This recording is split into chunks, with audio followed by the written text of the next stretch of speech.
warahmatullahi wabarakatuh. Alhamdulillahirabbil alamin wa bihi nasta'in wa 'ala umuri dunya wa din wa 'ala alihi washabihi ajmain. Amma ba'du. Dengan segala puji milik Allah Subhanahu wa taala, kita semua kembali hadir, kembali bisa memberikan, menyapa, juga men-share manfaat, membuat konten kembali untuk bersama kita mendengarkan juga meresapi apa-apa yang nanti akan disampaikan oleh guru-guru kita semua. Tetap semangat untuk terus menonton konten kami, yaitu Mifid TV, yang mana konten ini sangat insya Allah bermanfaat untuk Anda yang sedang mencari ilmu. Tetap bersama saya, masih bersama saya, tetap semangat untuk memberikan informasi, memberikan keilmuan kepada subscriber semuanya. Bersama saya, Akhi Fikri, dan di pinggir saya ada Al-Ustadzul Mubarak Al-Ustadz Atisyakullah sebagai pimpinan Ponpes Miftahul Hidayah. Ya baik, pada kesempatan kali ini, konten kali ini di malam ya. Ini malam, makanya ada suara-suara serangga-serangga seperti jangkrik, karena pesantren kita ini berdekatan sekali dengan kebun, dengan pesawahan.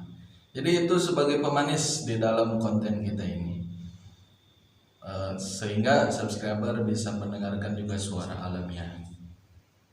Baik, pada kesempatan yang berbahagia ini, yang pastinya subscriber yang menonton juga sedang dalam keadaan yang sehat walafiat dan juga bahagia, amin ya rabbal alamin.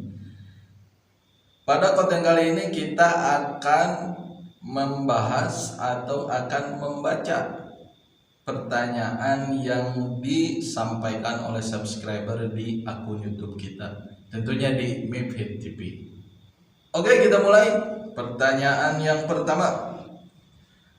Bersiap-siap subscriber untuk mendengarkan pertanyaannya, juga bersiap-siap menyiapkan alat tulis ataupun pendengaran ataupun hati kita, supaya pertanyaan dan jawabannya bisa didengarkan dengan baik dan diresapi dan diaplikasikan dalam kehidupan sehari-hari. Betul apa tidak? Yang pertama dari Indra Natista. Pertanyaannya begini, Ustaz. Bagaimana pandangan Ustaz tentang UU Omnibus Law? Oh, ini yang sedang ramai sekarang ya, kan? Yeah. Yang sedang ramai buruh berdemo menolaknya. Silakan Ustaz bisa jawab untuk subscriber kita. Akhi Fikri, terima kasih atas kesempatannya. Assalamualaikum warahmatullahi wabarakatuh. Alhamdulillah, salatu wassalam ala Rasulillah wa ala alihi washabihi wa mawalah, amma ba'd. Omnibus Law berdasarkan UU-nya yang kita pernah baca, kurang lebih ada 900 halaman itu, dan lebih dari 1000 pasal di dalamnya. Simpulannya saja, RUU ini tentu yang sudah disahkan menjadi UU ini tentu tendensinya lebih menguntungkan perusahaan ketimbang buruh. Mungkin itulah yang memicu bagaimana akhirnya buruh berdemo di mana-mana tempat. Nah, menyikapi hal itu, kami di sini memang tidak ada kapasitas. Cuman ada beberapa hal yang perlu kami layangkan sebagai saran ataupun kritik untuk perbaikan bersama. Pertama, untuk pemerintah kita di Dewan Perwakilan Rakyat. Antum semua, kalian semua, beliau-beliau ini tentu yang diam di perwakilan rakyat, keberangkatan menjadi wakil rakyat tentu adalah hasil suara rakyat, didukung oleh rakyat, sampai akhirnya diam di kursi mewakili rakyat.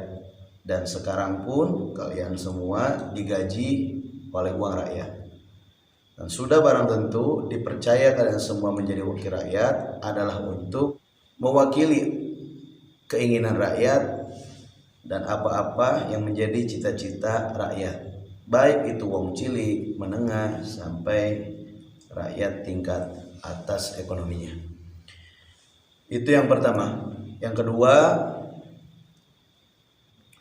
kami mewakili suara para santri, terutama para ulama dan juga para buruh, mahasiswa yang tentu juga akan nantinya menjadi pelaksana dari Omnibus Law ini, karena semua akan kena imbasnya dari undang-undang yang disahkan ini.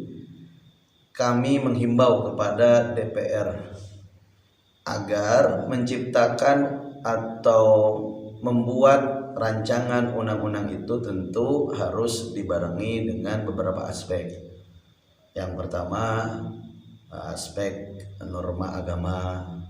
Ditinjau tuh dari 6 agama yang ada di Indonesia, apakah bertentangan atau tidak dengan Islamnya, dengan Kristennya, dengan Hindunya, dengan Budanya, dengan Konghucunya, Katolik, Protestannya. Itu perlu ditinjau dari sisi agama.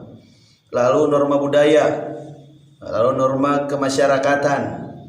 Nah, itu harus ditinjau dari beberapa aspek itu. Jangan begini, mengeluarkan undang-undang, rancangan ataupun statement yang tidak sejuk, sehingga membuat masyarakat terpancing, membuat masyarakat marah, membuat masyarakat akhirnya berunjuk rasa. Ini kan akhirnya tidak sehat. Kalau kalian diam di kursi hanya untuk memanas-manasi rakyat, hanya untuk nantinya menyakiti rakyat, lebih baik kalian turun saja dari kursi itu. Karena tentu rakyat pun tidak ridho, suaranya akhirnya disia-siakan oleh kalian yang diam di dewan, yakni perwakilan rakyat. Nah, ini yang kedua. Yang ketiga, saya menghimbau kepada seluruh masyarakat untuk tetap tertib, untuk tetap tenang, untuk tetap tegar. Tunggu komando dari para ulama. Bagaimana menyikapi disahkannya UU ini, bagaimana menyikapi dengan akhlak, dengan adab, dengan baik. Jangan mau kita diadu domba dengan aparat. Dan yang terakhir dari episode kali ini, saya mengajak kepada segenap elemen masyarakat untuk lebih hati-hati ke depan di dalam memilih pemimpin, di dalam memilih wakil rakyat, agar tidak salah pilih, agar tidak salah kita menaikkan, yakni wakil rakyat yang nantinya malah menyakiti kita, seperti saat ini tentunya. Agar kita jangan tergoda diiming-imingi uang, diiming-imingi kesejahteraan. Mestilah kita memimpin yang objektif, ilmiah, dan tentu hasil representatif dari para ulama, agar kita tidak menyesali kemudian hari. Selanjutnya kita berdoa, tawakal kepada Allah Subhanahu wa taala. Semoga para pemimpin kita ini selalu dalam limpahan hidayah taufik Allah Subhanahu wa taala, agar mereka sadar akhirnya menyayangi rakyat Indonesia pada umumnya dan khususnya untuk umat Islam Indonesia. Nah, itu barangkali akhi Fikri. Ya, syukron Ustaz, jazakumullah ahsanal jaza atas jawaban dari pertanyaan subscriber. Semoga puas Anda yang bertanya, kita juga puas. Nah, mungkin itu saja yang bisa disampaikan pada episode kali ini. Tetap tonton terus Mimpin TV, juga share, subscribe, dan komen. Oke. Wassalamualaikum warahmatullahi wabarakatuh.